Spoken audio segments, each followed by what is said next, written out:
হয়ে যাবে। আল্লাহর ওলির মাজার জামা এটা আমাদের থেকে আপনাদের এখানকার, আমার চাইতে আপনাদের এখানকার লোক ভালো জানে যেখানে আল্লাহর ওলিগণ আছে, তাই না বাপ? কারণ যে আমি তো মালদার লোক, আমি তো ইতিপূর্বে আসিনি, কিন্তু আপনারা এখানকার বাসিন্দা। এই যে আমার বাবুজি আমার বসে আছেন, দীর্ঘদিন ওনার বয়স হয়েছে, ওনার বাবারা কেউ উনি দেখেছেন এই আল্লাহর ওলিদের মাজারে আসতে, তাই না বাবা? আজকে আপনাদের ভাগ্য যে 5 জন ব্যক্তি, 5 জন আল্লাহর ওলি আপনাদের গ্রামে আছে। জোরে বলুন সুবহানাল্লাহ। যেই গ্রামে আল্লাহর ওলি থাকে সেই গ্রামে আল্লাহর রহমতের বৃষ্টি বর্ষণ হয়। আরে ওলি তো দূরের কথা, যেই গ্রামে আলিমে দ্বীন থাকে সেই গ্রামে আল্লাহর রহমত বৃষ্টি বর্ষণ হয়। জোরে বলুন সুবহানাল্লাহ। যেই কবরস্থান দিয়ে একজন আলিমে দ্বীন হেঁটে চলে যায় 40 দিন পর্যন্ত আল্লাহ পাক আযাব উঠিয়ে নেয়, আযাবকে maaf করে দেয়, হালকা করে দেয়। জোরে বলুন সুবহানাল্লাহ।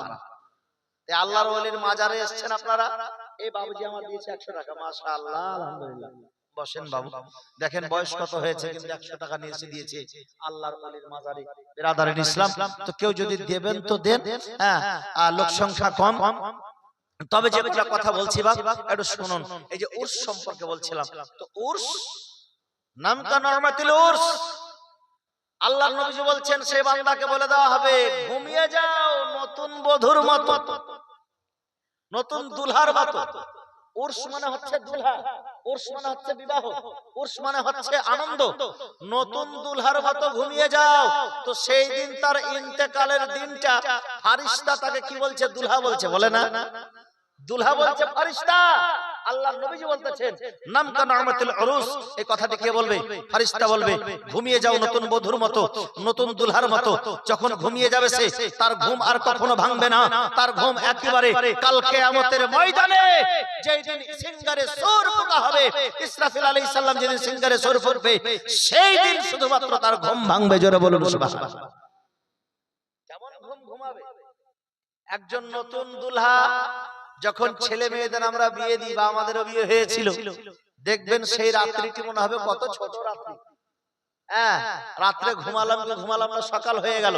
ঠিক সেই রকম যেমন আল্লাহর নেক বান্দা যারা, তারা যখন ঘুমিয়ে যায়, তারা যখন কবরে যাওয়ার পর আল্লাহর ফেরেশতা তাদেরকে ঘুম দিয়ে দেয়, তো সেই ঘুম থেকে যখন কিয়ামতের দিনে উঠবে, তবে এত তাড়াতাড়ি ঘুম ভেঙে গেল, এত তাড়াতাড়ি কিয়ামত চলে আসলো।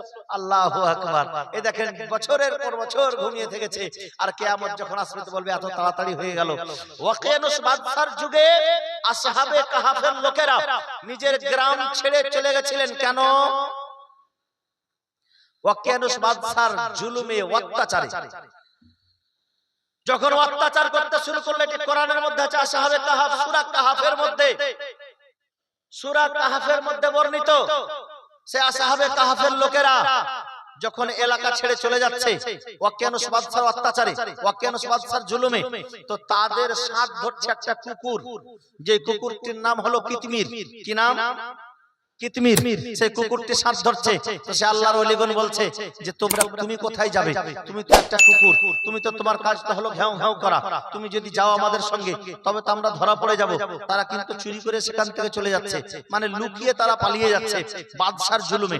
যখন চলে যাচ্ছে বেরাদার, তখন সেই কুকুর আল্লাহর কাছে দোয়া করছে, রাব্বুল আলামিন আমাকে কথা বলার ক্ষমতা দাও, আমাকে কথা বলার শক্তি দাও, আমি যাতে করে বলতে পারি। আল্লাহ পাক তাকে কথা বলার শক্তি দিয়েছিল। সেই কুকুর বলেছিল, হে আল্লাহর ওলিগণ শুনেন, আপনারা যেমন এই ওয়াকিয়ানুস বাদশার জুলুমে অত্যাচারে আপনারা যেমন গ্রাম ছেড়ে চলে যাচ্ছেন, আমিও এই বাদশার জুলুম আর চোখে দেখতে পারি না, আমাকেও আপনারা সঙ্গে নেন। আমার যদিও কুকুরের বৈশিষ্ট্য হলো ঘ্যাও ঘ্যাও করা, তবুও আমি আপনাদেরকে কথা দিচ্ছি আমি ঘ্যাও ঘ্যাও করব না, আপনাদের পিছনে পিছনে আপনাদের খাদিম হিসেবে আমি থাকব। জোরে বলুন সুবহানাল্লাহ। সেই পাহাড়ে গিয়ে 300 বছর ধরে তারা ঘুমিয়েছিল। কতদিন? 300 বছর ঘুমিয়েছিল। 300 বছর পরে যখন উঠেছে তারা বলছে এই তো ঘুমালাম, এই তো ঘুমালাম। ঘুমের পরে যখন উঠে গিয়েছে বাজারে, তো সেই পয়সা আর চলে না, বলে 300 বছর আগেকার পয়সা, এখন রাজা চেঞ্জ, বাদশা চেঞ্জ, এখন এই পয়সা ওয়াকিয়ানুস বাদশার যুগের পয়সা। তখন তারা বুঝতে পারলো যে আমরা 300 বছর ঘুমিয়েছি। বেরাদারিন ইসলাম, মুআজ্জাজ মুহতারাম, তো সেই কুকুর তাদের গেটে ওই পাহাড়ের গুহায় একেবারে হাত ফেলে বসেছিল। 300 বছর সেই কুকুরও ঘুমিয়েছে।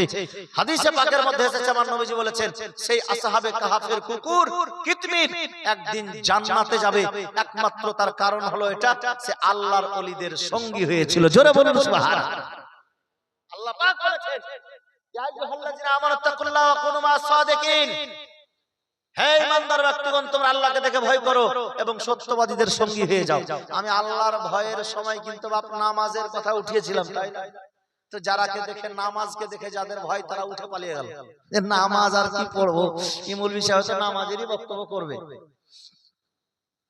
কিন্তু বাবা এই উরস পালন করাটি জায়েজ। কি বললাম? জায়েজ, মুস্তাহাব, মুস্তাহসান।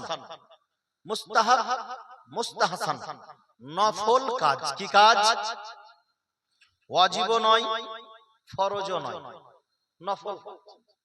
আপনি যদি করেন আর যদি শরীয়ত মোতাবেক করেন তবে এতে নেকি আছে, আর যদি শরীয়ত মোতাবেক না করেন উল্টা গুনাহ আছে। বোঝা গেল না বাবা? শরীয়ত মোতাবেক যদি উরসকে আপনি পালন করেন তো নেকি আছে, আর শরীয়ত থেকে যদি উল্টো ভাবে করেন তবে গুনাহ আছে। আচ্ছা, নামাজ পড়লে নেকি আছে না নাই? আছে কিনা? নামাজ পড়লে নেকি আছে। কোন ব্যক্তি যদি বিনা ওযুতে নামাজ পড়ে, নামাজ তো হবে না দূরের কথা, নামাজকে কেউ যদি হালকা মনে করে যে নামাজ পড়তে মুখ কেন ধোবো, হাত কেন ধোবো, পা কেন ধোবো, কি দরকার আছে? নামাজ যখন পড়বো, সুবহানাল্লাহ, মায়েদের দিক থেকে দেখেন 200 টাকা এসেছে, মাশাআল্লাহ। এই যে রাখেন এখানে। আমার মাসলা বুঝতে পারছেন তো বাবা? যেগুলো মাসলা বলছি বুঝতে পারছেন? নামাজ পড়াটা নেকির কাজ। কেউ যদি বিনা ওযুতে পড়ে গুনাহ তো হবে। নামাজকে হালকা মনে করে যদি পড়ে সঙ্গে সঙ্গে কাফির হয়ে যাবে। কি হবে? ও মুসলমান থেকে খারিজ হয়ে যাবে, ঈমান থেকে খারিজ হয়ে যাবে। তো উরস মুবারক পালন করাটি জায়েজ, মুস্তাহাব, নেকির কাজ। কিন্তু যদি এই উরস মুবারককে শরীয়তের মোতাবেক না করেন তবে আবার উল্টা গুনাহ হবে। আমি যেই এলাকায় থাকি, যেই গ্রামে থাকি, সেখানে ভুলবশত একটা কবরস্থানের উপরে সম্পূর্ণ পরিপূর্ণ হয়ে যাওয়ার পরে আবার দ্বিতীয়বার মাটি চলছিল। আবার সেই কবরের উপর দিয়ে রাস্তা বানিয়েছিল। ঠিক আছে না বাবা? রাস্তা বানিয়েছিল কবরের উপর দিয়ে। মুফতিদেরকে ডাকা হলো, আমি দিলাম ফতোয়া যে এটা জায়েজ হচ্ছে না, নাজায়েজ হারাম হচ্ছে, আমরা গুনাহগার হচ্ছি। ফতোয়া দেয়া গেল। মুফতি সাহেব আসলেন, ফতোয়া দিলেন, জিজ্ঞাসা করলেন, বলে হ্যাঁ একই ফতোয়া, ঠিক আছে। তো বলে হুজুর, আমরা কবরের জিয়ারত কি করে করব? শবে বারাতে, শবে কাদারে আমরা যে কবরের জিয়ারত যাচ্ছি প্রায় 5000 লোক একসঙ্গে। বলে 5000 লোক যাও বা 5 লক্ষ লোক যাও, কবরের স্থানের ভিতরে আর ঢোকা যাবে না। মানে পুরো কবরস্থানই কবরস্থান হয়ে গেছে, কবর হয়ে গেছে। আর যেগুলো সাইডে সাইডে রাস্তা বানিয়েছে তার নিচেও কবর আছে। তো কবরের উপরে পা দেওয়া হারাম। কি দেওয়া হারাম? কবরের উপরে পা দেওয়া হারাম। আপনাদের এলাকায় কবরস্থান আছে তো বাপ? কোনদিন কবরস্থান যাবে তো যেখানে কবর আছে সেই কবরের উপর দিয়ে কখনো হাঁটবেন না। কবরের উপরে পা দেওয়াটা কি আছে? হারাম আছে। আর কবরের উপরে পা দেওয়া হারাম। যখনই আমি কবরস্থানে প্রবেশ করব তখনই তো কবরের উপরে পা পড়ে যাবে, হারাম হয়ে গেল। আর কবরের জিয়ারত করাটা হচ্ছে মুস্তাহাব কাজ। বুঝা যায় না বাবা? কবরের জিয়ারত করাটা হচ্ছে মুস্তাহাব কাজ, নফল নেকি। আর কবরের উপরে পা দেওয়াটা হারাম কাজ। তো আমি মুস্তাহাব কাজ করতে গিয়ে আমার দ্বারাই যদি হারাম কাজ করতে হয় তো হারাম কাজটাকে বর্জন করার জন্য, ছেড়ে দেওয়ার জন্য মুস্তাহাব কাজটাকেও ছেড়ে দিতে হবে। আর যদি সম্ভব হয় তো মুস্তাহাব কাজটা করতে হবে যাতে হারাম কাজটা না হয়। ঠিক আছে না?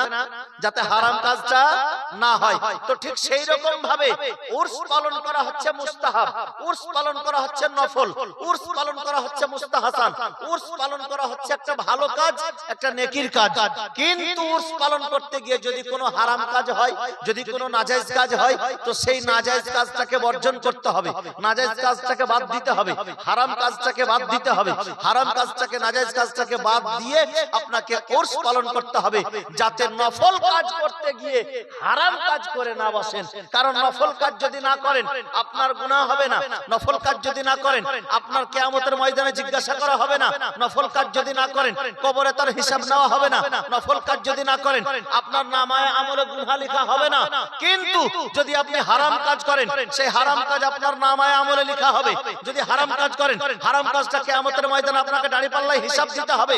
আর যদি আপনি হারাম কাজ করেন তো সেই হারাম কাজের কারণে আল্লাহর দরবারে আপনাকে জবাব দিতে হবে যে তুমি হারাম কাজ কেন করেছো। জোরে বলুন সুবহানাল্লাহ।